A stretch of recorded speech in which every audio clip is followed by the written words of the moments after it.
आज हम बनाएंगे ये बिना किसी बेकिंग के और सिर्फ 4 चीज़ों के साथ बनी हुई एक ऐसी डिज़र्ट जिसे बनाना बहुत आसान है और देखने में तो आप देख ही रहे हो कि कितनी यमी लगती है ये।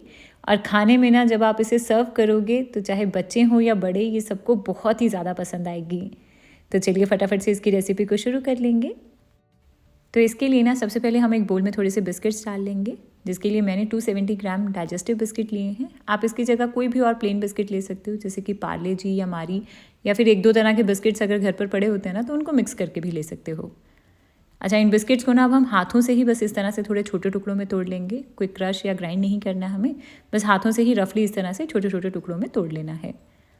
तो ये बिस्किट्स तैयार हैं। अब इसके साथ ना मैं इसमें थोड़े से ड्राई फ्रूट्स भी ऐड कर रही हूँ, जिसमें मैंने थोड़े से पिस्ता, बादाम और थोड़े अखरोट लिए हैं छोटे टुकड़ों में काट कर।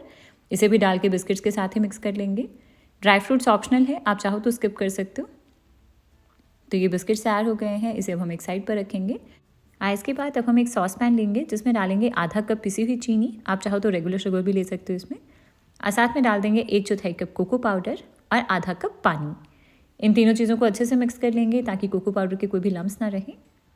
तो बस हमारा ये मिक्सचर तैयार हो गया है। अब हम इसे पका लेंगे, जिसके लिए गैस की फ्लेम को बिल्कुल लो रखेंगे और इसके ऊपर रखेंगे अपना ये सॉस पैन।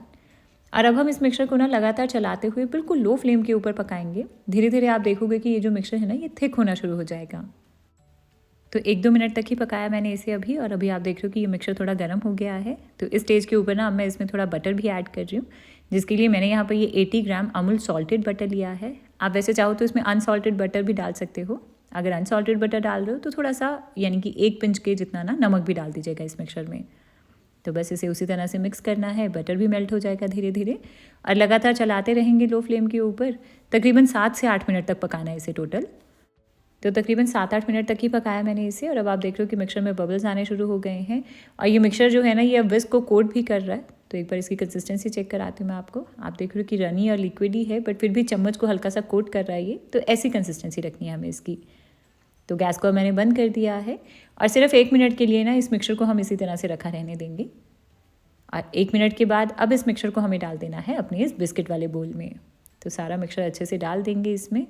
इसके बाद इसे बिस्किट्स के साथ अच्छे से मिक्स कर लेना है। और इसे प्रॉपर्ली मिक्स करने के लिए चाहो तो आप इसे हाथों से मिक्स कर सकते हो, बस इसे अच्छे से मिक्स कर लीजिएगा ताकि सारे बिस्किट्स इसके साथ अच्छे से कोट हो जाएं। तो हमारा ये मिक्सचर तैयार हो गया है। अब हम एक बटर पेपर लेंगे। बटर पेपर नहीं है तो आप कोई क्लिंग रैप यानी कि प्लास्टिक रैप भी ले सकते हो, या कोई भी प्लास्टिक की पन्नी लेकर इसके ऊपर डाल देंगे अपना ये मिक्सचर। अभी मैंने पहले थोड़ा सा मिक्सचर डाला है। इसको ना हमें एक गोल लॉग की शेप में ले आना है, जैसे कोई रोल बनाते हैं हम वैसे से। अच्छा, वैसे इस तरह से इसका रोल ना बनाने की बजाय ना आप चाहो तो किसी भी लूज़ बॉटम केक टिन में इस मिक्सचर को डाल के इसे सेट कर लो और फिर केक की तरह सर्व करो। बहुत ही ज़्यादा टेस्टी लगता है ये। मैंने पहले बिस्किट केक शेयर किया था आपके साथ, जिसमें मैंने चॉकलेट और क्रीम के साथ बनाया था इसे। बहुत ही यमी बना था, मेरा अब तक का सबसे फेवरेट केक है वो।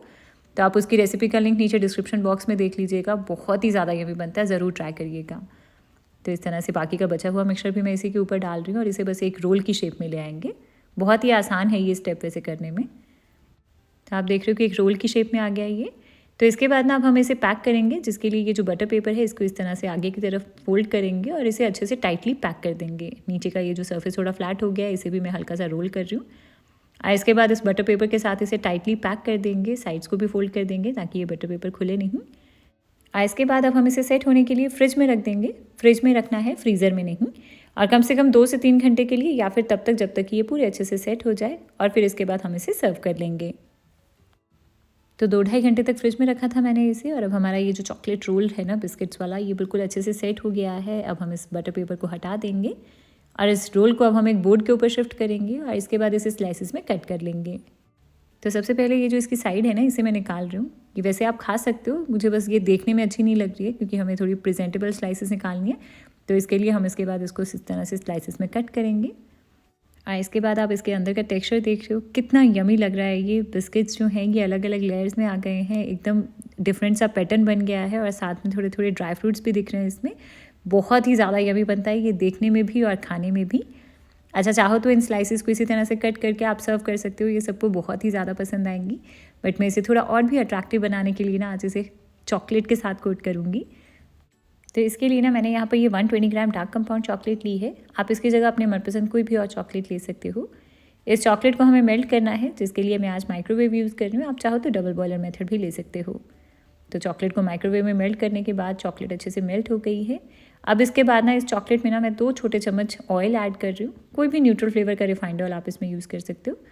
तो बस इसे मिक्स करेंगे। ऑयल डालने से ना चॉकलेट जल्दी सॉलिडिफाई नहीं होगी। तो बस चॉकलेट तैयार है। इसके बाद अब हम अपनी ये स्लाइसेस लेंगे। ये जो बिस्किट केक की स्लाइसेस हमने बनाई है, इसकी एक स्लाइस लेंगे और इसे डिप करेंगे अपनी इस चॉकलेट में, और इसके हाफ पोर्शन को ही डिप कर रही हूँ मैं इसमें। और इसके बाद इसे निकाल कर थोड़ी देर के लिए इसी तरह से रखेंगे ताकि एक्स्ट्रा चॉकलेट नीचे बोल में ही गिर जाए। तो बस हमारी ये स्लाइस तैयार हो गई है। इसे अब हम रख लेंगे एक प्लेट में, और इसकी गार्निशिंग के लिए इसके ऊपर से मैं थोड़ा सा बारीक कटा हुआ पिस्ता डाल रही हूँ। आप जिससे चाहो वैसे गार्निश कर सकते हो इसे। तो बस सारी स्लाइसेस को इसी तरह से चॉकलेट में कोट कर लेंगे और इसे ऊपर से गार्निश करेंगे, और इसी तरह से कुछ देर के लिए रखा रहने देंगे। चॉकलेट अच्छे से सेट हो जाएगी। तो बस फाइनली तैयार है हमारी ये chocolate coated chocolate biscuit bytes. आप देख रहे हो कि कितनी यमी लग रही हैं ये, और बनाने में भी कितनी आसान थी। कोई एक्स्ट्रा तामझाम नहीं था, बिल्कुल सिंपल से इंग्रेडिएंट से ही बनाया इसे हमने।